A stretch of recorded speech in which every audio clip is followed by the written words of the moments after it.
Pas dans on est humble hein bon ah mais loolu quand même information la quand même. Ah oui, c'est-à-dire que le congrès ce n'était pas seulement politique, ce n'est pas seulement discours, ce n'est pas seulement un parti tànn un président, mais c'était aussi l'audience. Pape Samba daf ko souligner sànq muy attraction bi nga xam ne am na autour de ce congrès, parce que le congrès c'était samedi et dimanche. Samedi entre l'élection du nouveau président du parti, dimanche mi nga xamante ni nii mooy marqué li nga xam ne mooy marqué relation bi entre le leader du parti, ses militants et ses sympathisants. Donc est-ce que week-end bi loolu ça intéresse les Sénégalais, est-ce que attiré na attention wu Sénégalais yi? Et je pense que dañuy dem ci par rapport ak les statistiques bu ñu ñëwee par exemple samedi dañuy ñëw ci médias yi d'abord, dañuy concentrer ci médias parce que y a d'autres statistiques par rapport ak la page du président de l'Assemblée nationale, président du parti Pastef. Bu ñu jëlee ci jouru congrès bi, jouru congrès Pastef bi, bu ñu xoolee audience de division bi te mu am samedi 6 juin 2026 Xalaat TV macha allah a cumulé 686 000 de vues muy journée directe bi nga xamante ne nii moo concerné woon le congrès de Pastef. Walf moo ci non Seneweb moo ci topp am 329 000 vues, Walf TV 276 000 vues, Sans Limite 249 000 vues, 313 Digital 78 000 vues, Solution TV 75 000 vues. C'est-à-dire pour les médias, et là je parle de quelques médias, 6 médias, sans compter yeneen médias yi nga xamante ni ils ont cumulé des centaines de milliers de vues, mais boo jëlee 6 médias yi kese ils ont cumulé 1 693 000 vues ci premier jour congrès bi, muy jour bi ñuy tànn ki war a jiite la présidence du parti Pastef. Nga jël la journée 2 muy dimanche, je parle seulement des médias yi nga xamante ni diffusé nañ ko en direct. Et bon noonu fa woon Xalaat TV qui sort premier du classement avec 521 000 vues, suivi de Walf TV avec 362 000 vues. Didi Badara Fall mi ngi may déconcentré naan ma zéro pourtant on est modeste hein? Donc Sans Limite qui sort troisième avec 277 000, Seneweb 234 000, Solution TV 233 000, 2STV 222 000, 313 178 000 vues. C'est-à-dire boo cumuler ces 7 médias sans compter yeneen yi nga xamante nii jëluñu leen en compte, c'est 2 27 000 vues. Hein? Bah oui, en fait Xalaat TV est devenu média wu askan wi et loolu te internet yi ñoo ko wax en toute modestie, internet yi ñoo ko wax du suñuy kàddu quoi. Léegi lii ça concerne les vues des médias. Sur la page de Ousmane Sonko, par rapport ak premier jour congrès bi, page Ousmane Sonko ci congrès bi def na 2 300 000 vues cumulées, parce que 2 directs la ñu def ci jour bi, 2 directs yi boo ko boolee c'est 2 300 000 vues. Ci jouru rassemblement bi page bi def na 1 million de vues. C'est-à-dire boo cumuler les médias, cumuler les pages de Sonko, c'est plus de 7 millions de vues 7 millions de vues des personnes yi nga xamante ni nii. Exactement boo cumuler les médias, cumuler li nga xamante ni nii mooy la page Facebook de Ousmane Sonko, boo cumuler c'est plus de 7 millions de vues cumulées. Donc gis nañ ni kon ndaje bi benn attraction nationale la dimension elle était nationale voire internationale, parce que l'audience aussi boo ko jëlee y a des Sénégalais d'ici mais aussi de la diaspora. Donc des étrangers. Donc vraiment peut-être même boo ci boole woon yeneen médias yi ñu tenir en compte, peut-être même est-ce que taux d'audience bi atteindrul 10 millions, parce que là je parle seulement de 6 à 7 médias et la page de Sonko c'est plus de 7 millions. Sans compter yeneen yi. Donc gis nañ ni vraiment ndaje la boo xamante nii attiré woon na attention des Sénégalais. Et damay bañ a dugg ci ay calcul ak yooyu noonu bañ a def ni Barthélémy Diaz mais donc c'est ça daal ci résumé ci tënk. macha allah en tout cas daal xalaat baat na record comme d'habitude. waaw macha allah xam nga damay bañ am yenn gars yu siisu yi. ndax yenn gars yu siisu mais vraiment macha allah man ci week-end bi rek maa ngi koy wax parce que man Twitter laa gën a kii ci réseau yi. te man dama koy natt rek ci peut-être publication yi may def sur Twitter, parce que boo xoolee premier direct samedi bi ba ñu paree il y avait plus de 600 000 vues ak yooyu ci direct bi après may remercier communauté bi nga xamante ni ñu ngi foofu sur Twitter communauté xalaat bi mais rien que le tweet bi remercier communauté Twitter bi rek day am plus de 3000 j'aime ak yooyu donc ça veut dire que gars yi am na benn attractivité peut-être bu ñu gis ci chaîne bi te loolu moom dañ leen ciy remercier bu baax a baax parce que même au niveau de l'Assemblée nationale ba ñuy installé Ousmane Sonko comme le président de l'Assemblée nationale on a eu plus de 80 000 personnes en direct donc yenn la yoo xamante ni moom xam nga li tax ñu koy man buri sax du ma ànd ak moom fu mu naan non on veut être modeste la modestie c'est pour les faibles la modestie c'est pour les faibles d'autant plus que tu es dans un secteur boo xamante ne gars yi depuis FADP beeg yooyu dañoo teg bët xalaat lu ñu wax rek ñu ne non xalaat TV lii nangam sang def attaque ad hominem waaw yéen a fi doon def lii di jàngal booy ni ñuy taalee yow sa papa lii sa papa lee c'est-à-dire que loolu ce sont les attaques yu ñuy porter à la chaîne mais le travail bi nga xamante ni chaîne bi daf koy def ñoom duñ ci wax le travail de fact-checking bi investigation bi jéem a recouper des informations qui sont des informations vraies jéem leen ko tojal yax bi ba mu leer nañ et ça duñ ko bàqoo mu dara mais on pense que c'est le travail normal d'une presse quoi c'est-à-dire que presse loolu la war a liggéeyee te ñun xëy na par rapport ak doctrine bi ñuy demee on veut quand même un renouveau dans la scène médiatique c'est-à-dire que gars yi li ñuy wax révolution politique daa am benn révolution médiatique boo xam ne faaw mu am waaw c'est pas les marabouts c'est Dieu c'est-à-dire que dafa am révolution médiatique boo xam ne faaw mu am mënuñ nekk ci dëkk goo xamante ni ay presse dañuy ñëw jël benn Aliou Maïga def ko Mapaté Diop ñëpp noppi duñ ko def duñu nekk ci dëkk boo xamante ni benn presse chaque matin nekk benn caisse de résonance boo xamante ni chaque jour ne Ousmane Sonko nee na nitu moom sax nangu na ni nitu fitna la te xaraam mosu kaa wax dagg vidéo bi c'est-à-dire que genre presse boobu nga xam ne dañoo nekk di lëndëmal askan wi di tuur lëndëm nit ñi nekk dans la manipulation dans la désinformation man am na ñoo xam ne sax man ñooñu du ma mës a wax seeni wax ñooñu moom bu dee peuple bi ñoo dem ba tuddee leen kër dof yi ñu toog di wax waxi dof loolu moom garaawul man awma ni seen leader mel personnellement man noonu laa mel ci ñoom ni ma mel ci seen leader noonu laa mel awma ci ñoom benn attente seen leader awma ci moom attente politique parce que je ne pense pas qu'il a la compréhension des enjeux gëwuma ko te loolu ce n'est pas lui manquer de respect mais gëwuma ko ñoom tamit xaaruma ñoom dara ci média donc bu dee dafa am média yoo xamante ni loolu la ñuy liggéey il faut qu'il y ait des relais médiatiques yoo xam ne dañuy nekk di def liggéey bu am solo ni ko c'est-à-dire que ni ko doyen nekk di def les doyens Moustapha Diop ay ñoom Serigne Saliou Gueye et beaucoup d'autres journalistes yoo xamante ni tamit ñu ngi ci yenn chaînes digitales yi di def liggéey bu am solo il faut qu'il y ait des médias yoo xamante ne dañuy taxaw di wax dëgg bi askan wi di ko leeral nekk dans la bonne information après les commentaires seront libres ku mu neex nga nangu ku mu neex nga bañ a nangu loolu moom amul benn problème mais nekk dans la véracité des faits et il faut que les médias classiques ñu jàng ci bu baax actuellement on est dans une ère du digital gis nga politique ak média yi nii xëy na moo ànd moo bokk sax laay wax nattukaay audience c'est par rapport ak perception bi nit ñi di am tey ji Ousmane Sonko wàllum politique mën nga ko waxal lu ne mais bu ñu demee sur le terrain nii sur le terrain tu vois qu'il y a des foules il y a des masses te nit ñooñu ay nit yu ànd ak moom la beneen homme politique mën na woote fële kenn du ko topp loolu perception bi nga ci am mooy majoritairement nit ñi topp nañ ko audience su média tamit c'est la même chose bu média yi taalee à 9h seen direct xalaat TV démb taal son direct à 15h30 mujj am plus de 500 000 vues xëy na daa am perception loolu par modestie nag laa ko wax c'est-à-dire que loolu analyse factuelle la quoi dafa am perception boo xam ne nit ñi am nañ ko ci chaîne bi mooy dafa am benn ligne éditoriale sànq li buri di wax ligne éditoriale assumée man damay dajeek ay gars yu naan ma non c'est que il faut être un peu plus équilibré dans le traitement des informations ma ne ko ne pas choisir c'est déjà choisir ne pas choisir c'est en soi un choix si tu ne choisis pas tu as déjà choisi ne pas choisir c'est un choix donc autant choisir choix il y a pas de choix le choix mooy de dire la vérité merci foofu laa doon ñëw le choix c'est quel choix c'est le choix de la vérité maanaam dëgg bi askan wi lan la ñu bëgg dëgg jëlal dëgg nga teg li buri doon wax ku wàcc ci liste bi ku wàcc ci piste bi dugg ci liste bi takrikin yi ku wàcc ci piste bi dugg ci liste bi le chemin de la vérité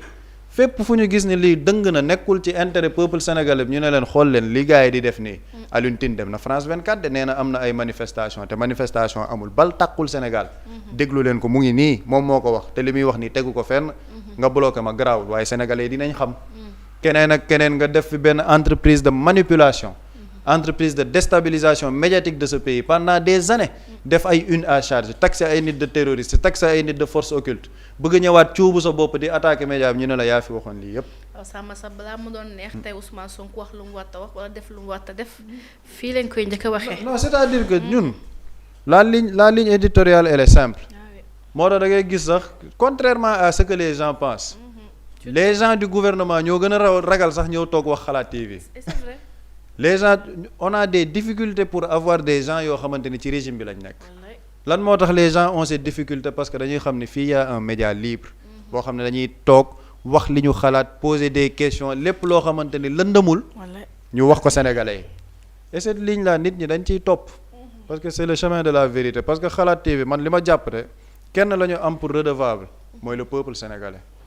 tant que le peuple sénégalais ñuy gis seen bopp ci liggéey bi ci même ligne éditoriale bi la ñuy topp maintenant léegi les autres xam nga am na ñoo xam ne bu ñu nekkee ci caniveau yi boo bëggee di dem dañ lay wàccee ci caniveau yi. nay waa yow kaay yaa ngi dem mais kaay rek ñun ñu àndandoo ci c'est ce que les gens n'acceptent pas moo tax en toute modestie dinañ continuer di def liggéey boobu les audiences yi man dama yàlla xam na ne da ngay jot ay messages yoo xamante ni particulièrement sur Twitter ma leen di remercier bu baax nag. ci tribune bi di leen remercier bu baax a baax gars yi dañuy yeewu sax démb dama gis gars yi yeewu gis ni defaguñ direct bi gars yi message ma. mais fu direct bi toll lii fu mu toll. am ñoo xam ne dañ lay message naan la non média bi fu mu toll nii il faut ngeen def projection fii ak 5 ans di la yónnee ay plan de projection. pour fu média bi war a dem parce que ñooñu en fait yéene la ñu am ci mbir mi. dañ cee am yéene te yéene boobu confiance boobu nit ñi waruñ ko trahir à travers le travail bi nga xamante ni ñu ngi nekk di ko def donc audience bi moom incha allah bu dee li leen fi téye moom mooy le travail de la transparence le discours de vérité gëm naa ne audience bi day gën a yokk parce que bëri mu ngi ko wax benn jour sénégalais kenn moomu leen boo toogee di tappale dañ la daan ñuq dem seen yoon wala boo tappalee 5 minutes après ñu génneel la sa vidéo var la ne la yaa fi waxoon lii yaa fi defoon lii li nga wax ni amul mais bu fekkee ne yaa ngi dans le discours de vérité dans le discours de transparence les Sénégalais vont apprécier et nit ñi ci loolu la ñu nekk c'est-à-dire que li Ousmane Sonko doon wax on est ni pour la France ni contre xawma lan on est pour le Sénégal fii xalaat ce n'est pas on est pour qui on est pour la vérité et pour le peuple sénégalais peuple boobu dëgg bi fu mu taxawee ay nit taxaw fële Seydou Kane li wag yi ñu ne leen xool leen 3 dossiers yi mu ngi ci Liteyka mu ngi fa Intermag mu ngi fa Azer mu ngi fa gis nga benn tappalekat bu ne daa génnee benn livre xawma lan sur laser ak yooyu genre presse boobu la nit ñi bëgg a suul ils veulent une presse digne xalaat ànd ceeg ay nawleem yu bëri ñoo xamante ne ñu ngi def liggéey bu am solo di entretenir une très bonne relation parce que les gens le pensent foog ne xalaat dañoo nekk benn média boo xam ne avec des jeunes man dama koy gis gars yi ñu koy wax naan ñii dañoo arrogants ils sont sectaires amuñ benn relation keneen te pourtant on a de très bonnes relations avec les autres journalistes avec une autre presse mais presse boo xamante ne nag du ñu ay tappalekat parce que foofu loolu mooy différence bi fii y a pas de corporatisme de mauvaise aloi kuy def tappale nga tappale sa tappale boor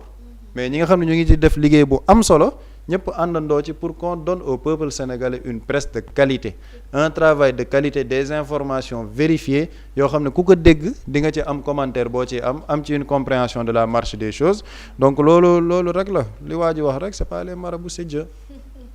jërëjëf Pape Samba bu di laa tàmbalee jox kàddu gi c'est bien aussi de faire une mention spéciale aux internautes ndax ñoom te ñoo ñuy doole bu baax a baax tey bu xalaat doonee li mu doon ginnaaw yàlla ñoom la ndax contenu bu ñu mënta indi dañuy toog scotché du ñu seetaan di tapoter di liker di partager fépp foo tourné ci réseau yi muy TikTok Facebook Instagram foo mënti dugg rek da nga gis contenu xalaat te ay nit a koy partage ay nit yi nga xamante ni 3 heures de temps 4 heures de temps bu mënti toog fii ci plateau bi da nga gis ñoom ñu toog rek du ñu déglu du ñu jàppale ci li nga xamante ne mooy liggéey bu ñuy def donc mention spéciale à eux.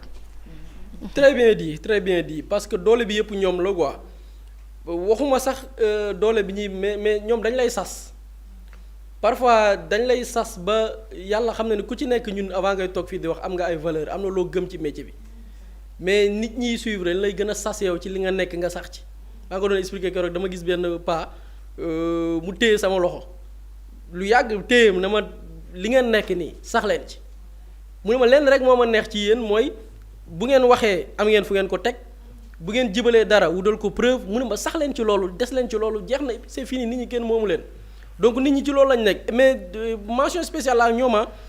pour man lépp public bi la comme Pape Samba ni mu koy expliquer da lay challenger nit yokku la xam nga xel modul ñun wax dëgg yàlla du ñu ay savant quoi mën nañ wax mën nañ juum ak suñuy lu baax ci ñun ak suñuy matadi mais da ngay gis ku ci nekk daf lay apporter par rapport ak yow li nga liggéey bi nga xam ne yaa ngi koy def donc travail la quoi c'est-à-dire que chaîne la recommandation yi nit mën na di ki yaakaar ni moom simple internaute la alors que moom dafay participer ci liy jëmale réew mi kanam nit day jël temps am envoyé le message jël temps mu leen kii dafa jël temps am bindul texte uniquement pour que li jëmale liggéey bi kanam terrain yi li tax ñu gën a actif am na benn internaute moo tax ne foog ngeen xalaat ci terrain yi il faut que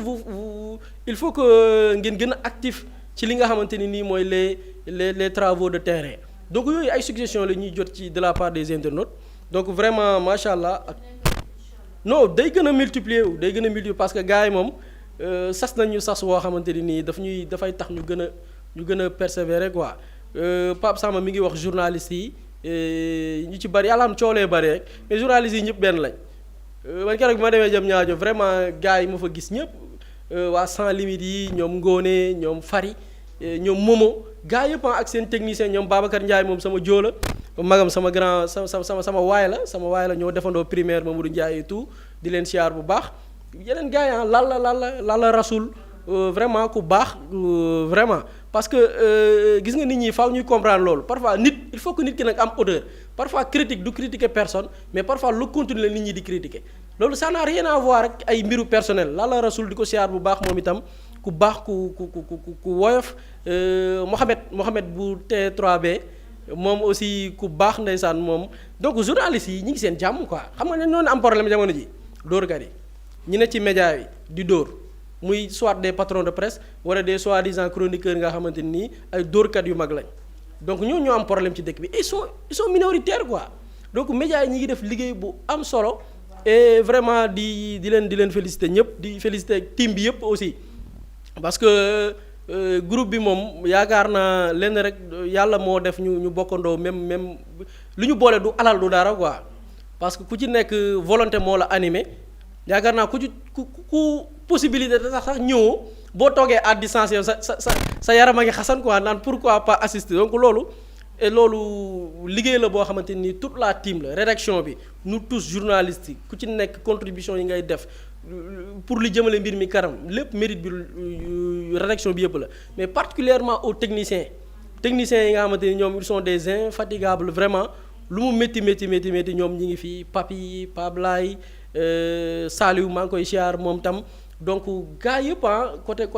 côté gars yi na ci ginnaaw ñi nga xamante ni ñooy dañuy xuus donc technique bi ñoom lépp ñoom la quoi parce que yàlla xam na ni li ñuy def on le fait avec des moyens yu peu. benn dafa am ko ma ko doon wax mu ne ma koy expliquer nag mu ay médias ma ne ko non médias yi ñoo ñu ëpp ay moyens nag saa waay mu ne ma loo wax nii ma ne ko si mu ne ma médias yi ñoo leen ëpp ay moyens ma ne ko fuuf ma ne ko ñooñu li ñu yor ci ay moyens techniques li ñu yor ci ay moyens personnels ma ne ko ñun yoruñu mu ne ma da ngay wax ma ne ko ñun xëy na turbee rëy rek xalaatee turbee rëy rek mais gars yi ñooñu ëpp c'est-à-dire que loolu xam nga mérite bi technicien yi la parce que ñoom avec peu de moyens ils font des choses extraordinaires xam nga tey duplex bu ko gars yi daan def duplex ñun bu ñu demee terrain par exemple day gis ay médias yoo xam ne mais ay camions la ay camions la ñuy indi. am na ku ma laaj ba xam xalaat mooy Starlink lay utiliser ma ne ko. non waaw loolu suñu biir néeg la. am na suñuy astuce yoo xam ne nii mooy loolu. gars yi dañuy ñëw gars yi dañuy ñëw gaare camion papi ñëw gàddu saagam ci saag boobu noonu lay def kii réaliser ak camion mu réaliser loo xamante nii en fait gars yi c'est ça quoi gars yi dañoo taqe quoi. donc c'est ça quoi donc vraiment gars yi ñoom ñoo ñu porté ba fii public bi la donc vraiment public bi di leen remercier bu baax a baax di leen wax ju xaar yeneen kii yeneen mbiri affaire comme que man naa bàyyi annoncé mais gars yi daal lañ xëy daal gis ay affaire gars yi daal gars yi ngi ci daal waaw Ramatoulaye am na benn affaire bu muy préparé léegi mu sotti donc yeneen ak yeneen a ngi ñëw des contenus vraiment donc gars yi daal lañ ko ça sera du top donc di remercier ñëpp vraiment macha allah. ci woo ñëpp tamit bu tàmbalee ñi nga xamante ne ñu ngi ci yëf jooyu. waaw di leen ci woo ñoom tamit. c'est ça surtout ça. exact loolu c'est pour le Sénégal. exactement c'est voilà. ça c'est ça. mi ngi Sénégal la et puis surtout loolu da nga suñu li am solo. même contenu yi quand on parle de mbir mi bañ a yam rek ci politique tamit. parce que politique baax na mais am na ci yeneen yoo xamante ni politique looloo ko tax a jóg xam nga politique dañ ne pour defar la mais booy defar pour ñan la pour askan wi la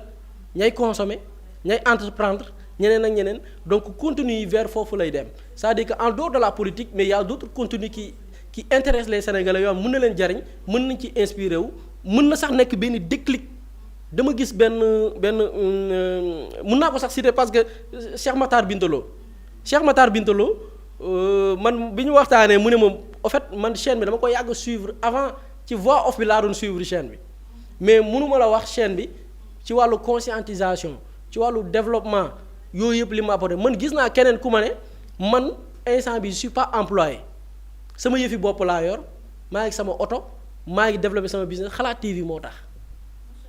mais tu te rends compte mënuma Xalaat TV moo tax te boobu ñun ñii sax nekkuñ fi nii di wax depuis temps voix off mënuma Xalaat TV moo tax donc da ngay gis ni yenn tappalekat yi ñoo nekk di ba yàlla xam na ni benn chaîne bu ndaw